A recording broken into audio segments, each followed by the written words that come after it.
Hello, everybody. This is Talking Sports with Evan. I'm Evan Watalis, your host, and we are a few days removed from Super Bowl 56 with the Bengals and the Rams. The Rams get the victory, 23 to 20. Just I was a little bit off on my prediction. I said 31-21, but a little bit off. But I'm gonna talk a little bit about the Super Bowl, everything Super Bowl, from the game, from the halftime show. If you're watching live and you want to comment, what are your thoughts on the halftime show this year, and what are your thoughts on the game? Yeah, I'm going to talk a little bit about that. Tom Clements looks to be back in the Packer organization as the quarterback's coach, a position he held for many years during his time as a Packer assistant coach under Mike McCarthy. When McCarthy came to Green Bay in 2006, Clements was his quarterback's coach, eventually becoming the offensive coordinator, and then eventually leaving the organization after losing his play calling duties. So what does that mean? Tom Clements, 68-year-old coach, does that mean that Aaron Rodgers is coming back? Does that mean Rodgers has told the organization he's coming back? Does that mean he told the organization, bring Tom Clements back and I'll come back? And is that a good thing or a bad thing that Tom Clements is coming back? I'm going to talk a little bit in regards to that. But before I go any further, I want to start out with Major League Baseball, the Players Association and the owners. They got locked out. The players got locked out towards the end of November, beginning of December, due to the collective bargaining agreement ending, and they get locked out. And before I figured, the owners and the players, they can't afford to lose another season due to a work stoppage. It hurt them quite a bit back in '94 when they missed the World Series. You had the the COVID 2020 season where you had a shortened 60-game season with no fans in attendance.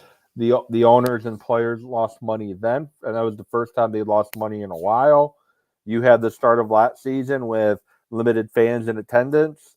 So my thought process and my thinking is that yeah, there might be the lockout might last a little bit, but at the end of the day, I didn't think we are going to lose any games. I didn't think we are going to lose any spring training. Well, we've already lost spring training, and it's kind of getting irritating. We had the players and the owners met for 15 minutes today. 15 minutes, and the end of the meeting. Not anywhere closer to being done. And it's one of these millionaires versus billionaires game, and for some reason, the the public opinion always shifts in favor of the owners over the players. I tend to side more with the players in these situations, but I'm kind of tired of both. It's quite annoying when you got the major leaguers. I know the minor league players and the players that haven't quite come up on arbitration yet. I understand that they haven't quite made the money, but you have the owners, you have the top players all making millions upon millions upon millions a year. The owners are making millions a year. The average fans are getting fed up with it. And if we lose any baseball due to a prolonged work stoppage, baseball is going to struggle to bring people back. And baseball does a piss poor job of marketing their players as it is. Most people couldn't even pick Mike Trout out of a lineup, let alone being able to other players. Now, Tony was a great story. He brings a lot of attention. People love him, but baseball doesn't do a good job of selling its product as it is. And now you're trying to bring in new fans. You're trying to attract new people to watch. And by having this prolonged work stoppage, which now we're past the point of pitchers and catchers reporting, meaning spring training not starting on time, meaning the regular season starting when it's supposed to, is at a big risk.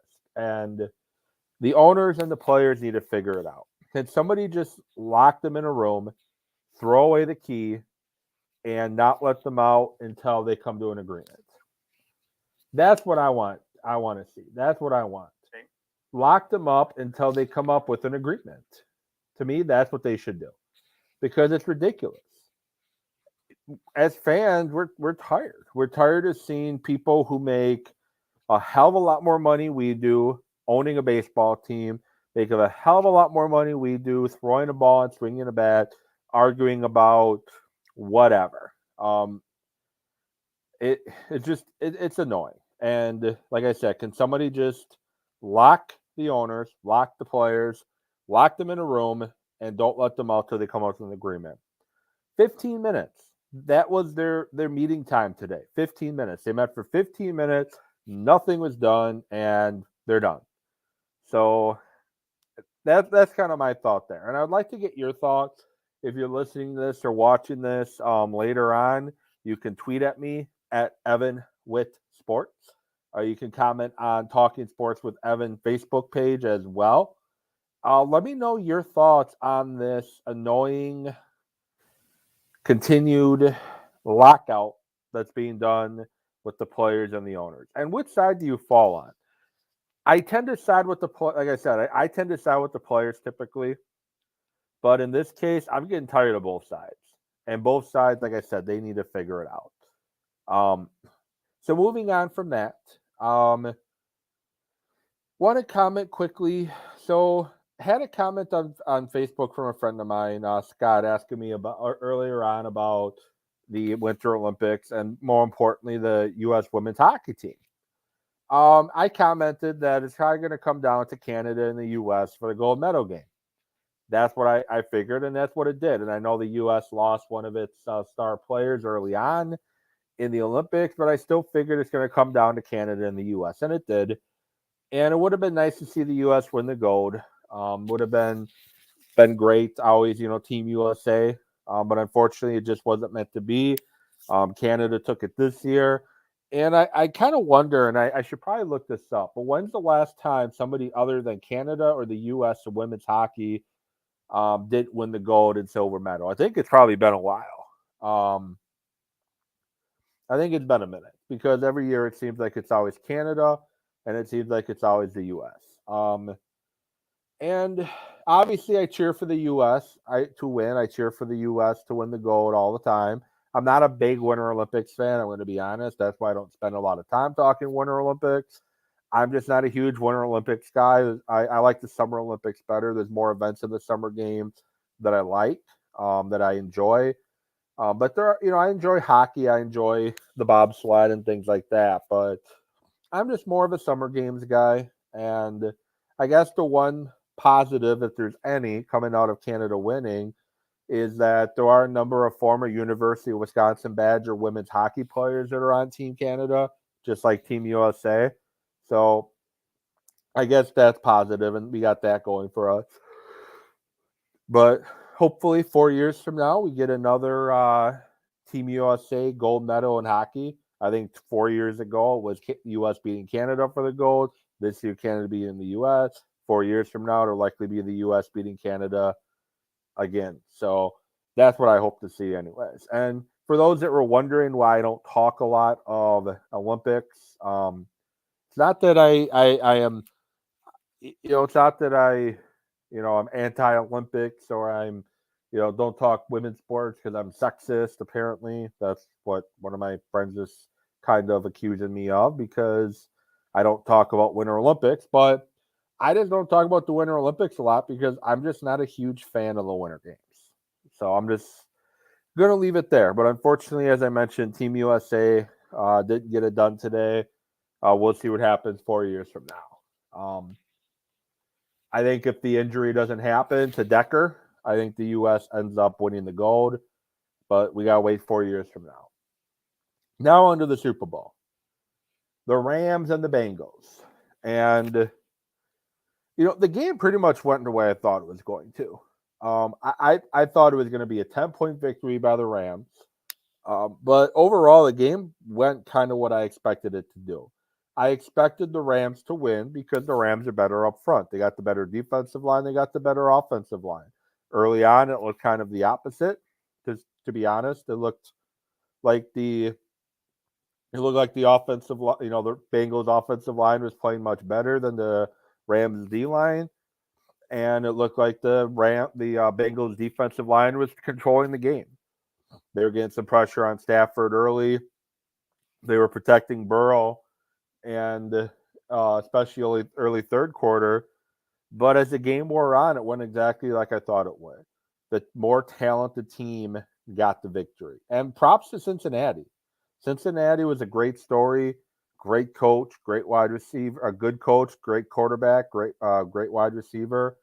They're a great story. It was a great story for Cincinnati. But Cincinnati, if they want to make another run at this, they got to get better on the offensive and defensive line, or this is what you're going to see. And you can't afford, you spent a number one pick in the NFL draft on Joe Burrow. You can't afford to have him turn into the next Andrew Luck, who in the prime of his career decides he's going to hang it up because he's tired of being he's tired of being hit and sacked and beat up all the time, and his body breaks down because he keeps getting hit and sacked all the time. So Cincinnati, they need to get better up front. They got to protect Burrow better, and they got to do a better job at getting after the quarterback. There were some questionable situations in this game. There was the touchdown of the Bengals to start the third quarter. They probably should have caught a face mask or offensive pass interference on Cincinnati as T. Higgins grabbed the face mask, clearly grabbed the face mask of Ramsey and kind of threw him to the ground. That's pass interference in a nutshell.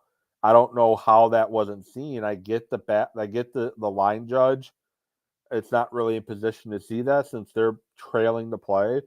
But the deep judge, the back judge, whatever you want to call them, he should have saw that face mask. To me, it was clear as day. That was questionable. And then on the final drive for the Rams, there was a false start that was missed. And then on that same play, the Bengals got called for a hold on third down, which gave the Rams that automatic first down. Full speed, that was a hold. Cooper Kupp's running his route. He looks to try to turn on a curl, and the linebacker, as much as he may disagree, he grabbed him and pulled. He held him and prevented him from being able to fully finish his route, and that's a penalty. And when you see it in slow motion, it may not be as outrageous as it was in full speed, but you got to remember the 7 officials on the field, they're not watching the game in slow motion. To them, it's very bang bang. There's a play in the opening drive of the Bengals, I want to say, where Chase got ruled down at the 11-yard line, and it looked like he wasn't touched until he got to the 4. But in full speed, it looked like the receiver, as he caught the ball, there was contact by the defender. Receiver went to the ground. Full speed, that's what it looked like. So they ruled him down at the 11. And if the Bengals were that upset about it, they could have challenged it, and they didn't. They didn't challenge it, and I think they ended up settling for a field goal on that series. So the officials, they're not watching the game in slow motion. And I'm not on any high horse. The guy I commented about that felt that I was on some kind of high horse because I disagreed with him. No, I am an official. I know the rule book. I study the rule book for the high school and youth leagues here in Wisconsin, but I also do broadcasting for a semi-pro football team, and they use the NFL rule book a year removed, and I study that to try to help me be a better broadcaster, so I kind of understand what's going on. So I kind of know at that level how the rules are different. So I'm not saying I know everything. I don't. I know one of my friends is probably going to say I know a lot less than I even think I do, even though I say I don't know everything. But I don't know everything. But I feel I'm pretty versed in the rules on the field. And I felt that they got the hold on the Bengals correct. Now, if you looked at the way the game was called the whole game, maybe don't call it. I could hear your argument there. But I didn't really see, other than the face mask offensive pass interference call that they didn't call, I didn't really see any situations where you could say, why didn't they call this or why didn't they call that? I saw a pretty clean game by both teams. Both teams are pretty clean until that final drive by the Bengals. And the Bengals are on their heels and they're worn out. The Rams are marching. The Bengals offense is worn out. They couldn't move the ball at all. The Bengals defense have gotten tired because they're not able to stay off the field. So they get more grabby. And that's what you saw. You saw a worn out Bengals defense getting grabby. And that's just how it went. Now, if I'm a Bengals fan, I'm not pissed off about the hold they called. I'm mad about the missed false start when both tackles for the Rams looked like they got off a little early. They got into their pass set before the ball was snapped. That's what I'm more angry about if I'm a Bengals fan than the hold on the linebacker on that play. And then there was pass interference, I think a play or two before the game-winning score. You have to call that pass interference. You just have to. That was clear as day pass interference. He tackled Kupp clearly before the ball got anywhere near him. You have to call that play.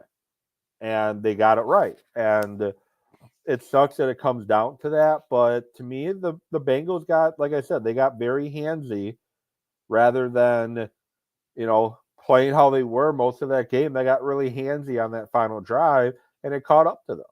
And like I said, the hold they maybe should have let go, but that pass interference you can't. You have to call that each and every time because, like I said, he tackled Kupp at the goal line in the end zone before the ball even got there. And then that final drive, I want to know what the Bengals are thinking. They get it third and one. They get it first, second and one, and the play decides after that we're not good. The second down play, he just kind of heaved it up there and threw it away instead of letting a play develop underneath. Get that first down, keep the chains moving, keep trying to get in the field goal range where your kicker has been great all season long. Get him in the range and let him send it to overtime. They did poorly with that.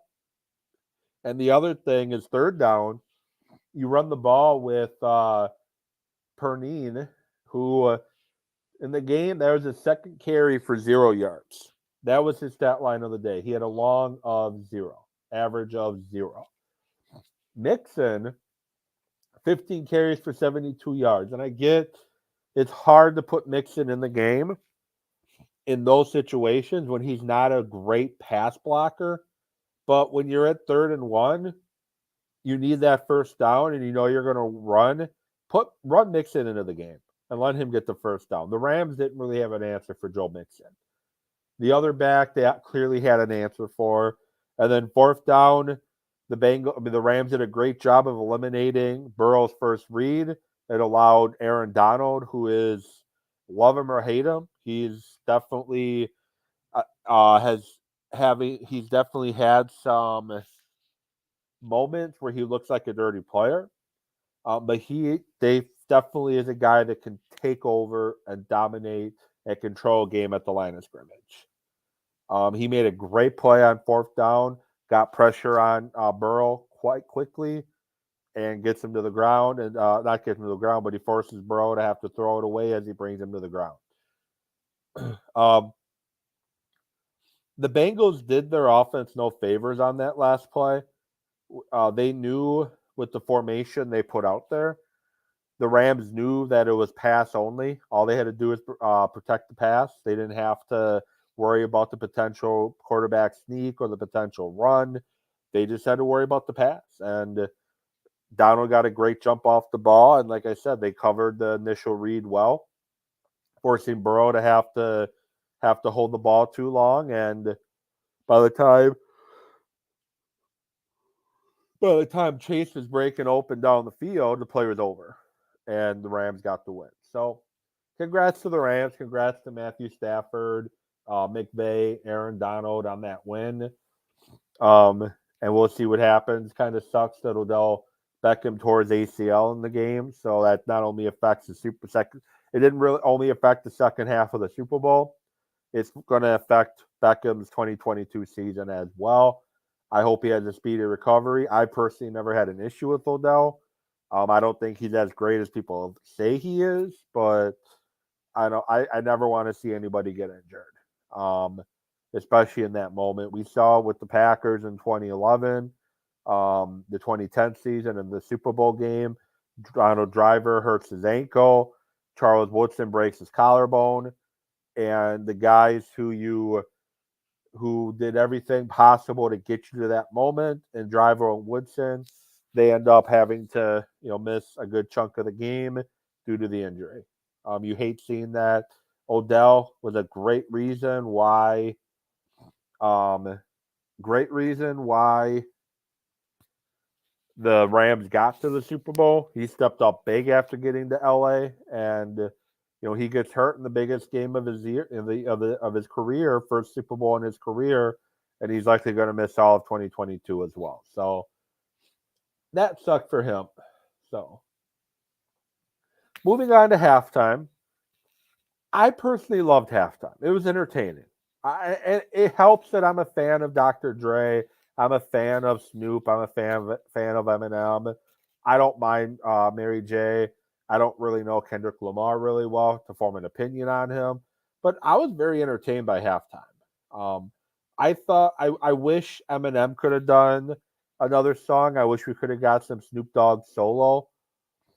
Mary J could have brought a little bit more to the table, but it was entertaining. And I get there was some lip syncing going on, but you get that every year, no matter what in the Super Bowl. It happens. The acoustics at these type of environments aren't good, and that's why you do the pre-recorded stuff, because it's more about the show itself rather than the singing or the rapping or whatever.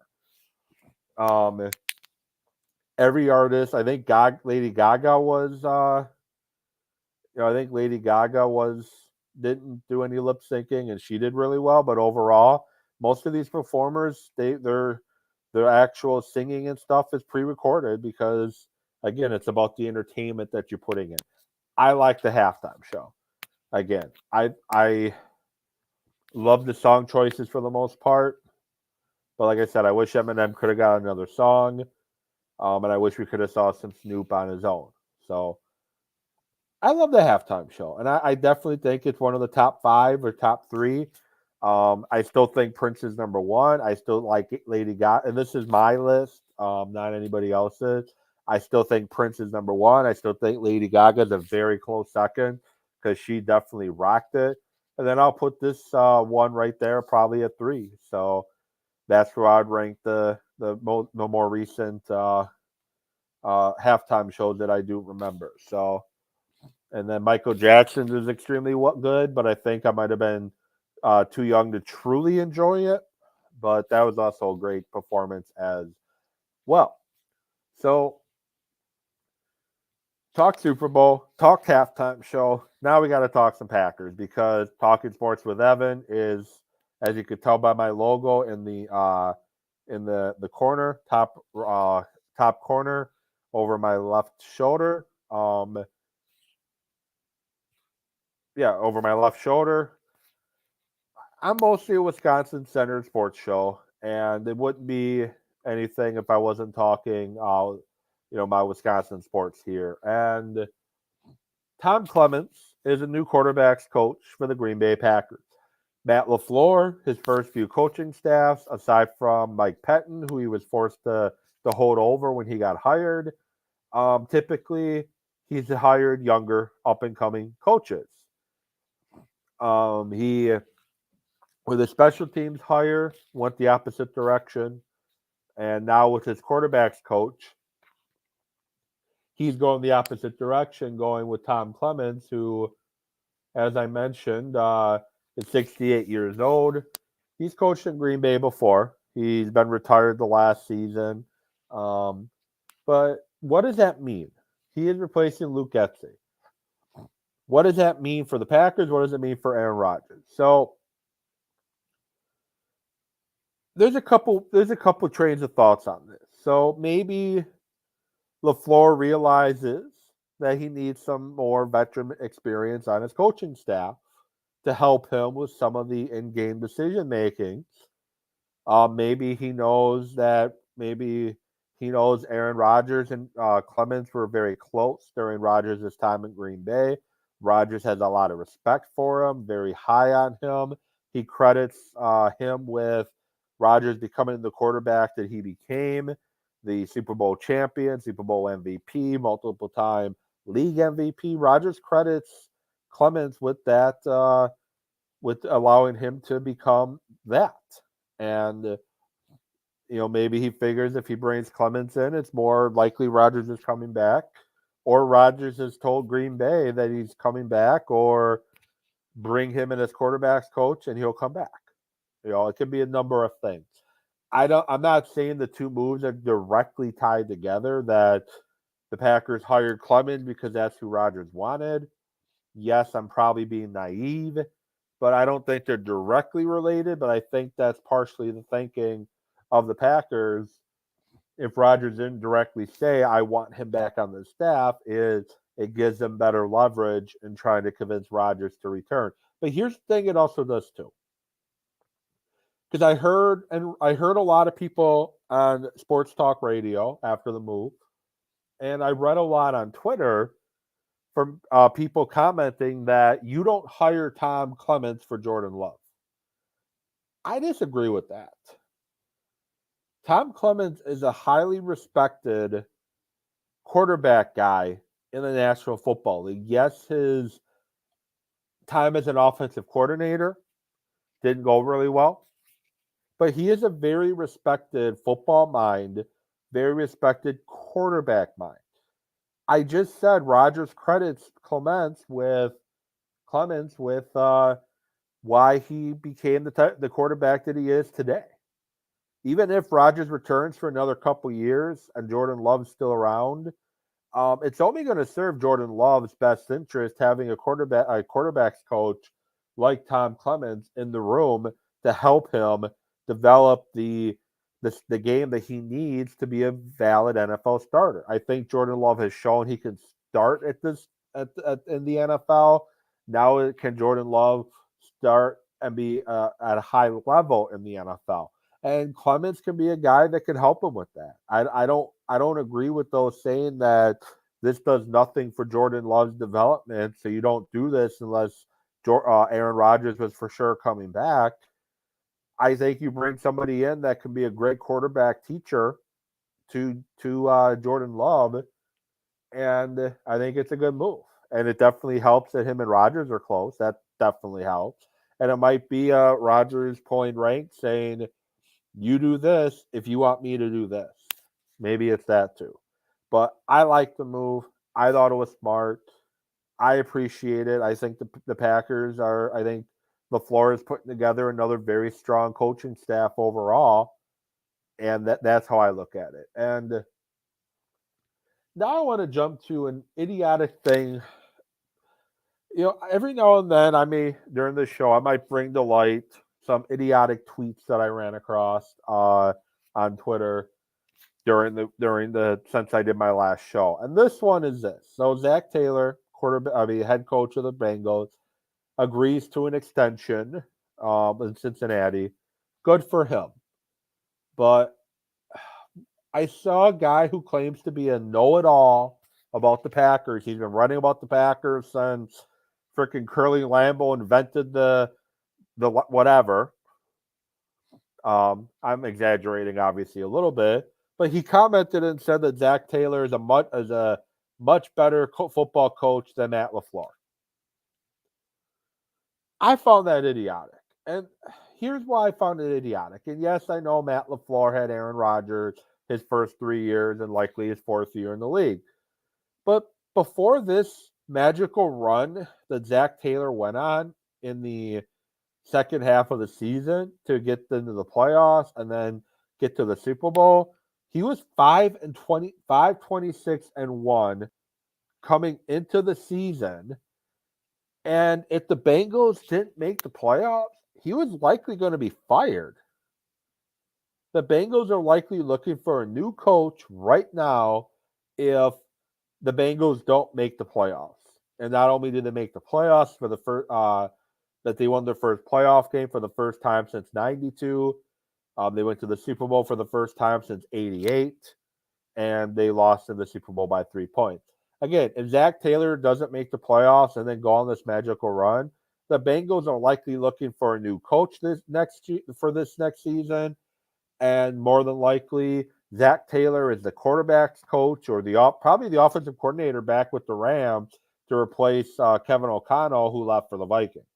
So I don't want to hear that Zach Taylor is a much better football coach than Matt LaFleur. Again, I get it. Matt LaFleur came into a pretty decent situation and all, but LaFleur is a better coach than Zach Taylor and we saw some of the offense that Zach Taylor ran too. So, and then the same guy also says that the reason why the Packers are so desperate to bring Aaron Rodgers back because Aaron Rodgers makes their job easy. Well, duh. Do I think LaFleur would be successful without 12? Yeah, I definitely think LaFleur would be successful without 12. But Aaron Rodgers definitely makes his job a lot easier. He doesn't have to, Rodgers is one of the best quarterbacks the NFL has ever seen, regardless of his playoff game against San Francisco and the drama we've seen recently and I'm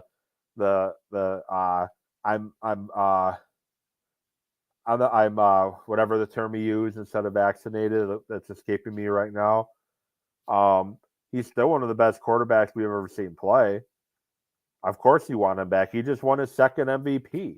And the other idiotic thing I've seen thrown around on Facebook and Twitter and Sports Talk does the fact the Packers are so desperate to bring Aaron Rodgers back show that the Jordan Love pick was a failure? No, it doesn't. It doesn't.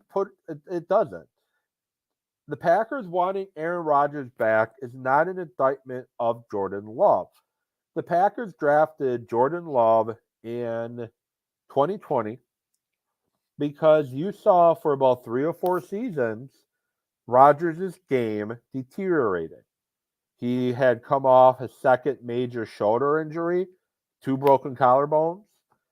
He had a broken bone in his leg, and it looked like he was kind of on the downswing. And typically when you're a 34, 35-year-old quarterback and you start going down that downswing and whatnot, you don't typically find it again. You don't. Typically, quarterbacks, once they lose it, and Rodgers looks like he was losing it. So the Packers need to be prepared. They have to start looking ahead. They have to start looking, we need to have a plan in place to succeed our quarterback who looks like he doesn't have much time left. Well, even in LaFleur's first season, Rodgers at times looked for most quarterbacks in the league, they would have loved what Rodgers did. But for Rodgers, he looked average. He didn't look like the Aaron Rodgers that won MVP in 2014. He didn't look like the Aaron Rodgers that won MVP in 2011. But 2021 or 2020 and 2021, Aaron Rodgers wins the MVP, and it looks like he reinvented himself. He dedicated himself on improving his flexibility and working out his lower body.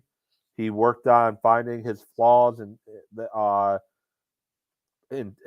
tape and correcting it and getting rid of some old habits, some bad habits that he had started playing with. and he became the MVP. And we saw, and that's why the way Rodgers played in 2020 in LaFleur's offense is why the 49ers wanted to trade for Rodgers. That's why the Rams traded for Matt Stafford, because they saw that this offense makes the quarterback look good. A great quarterback makes the offense even better.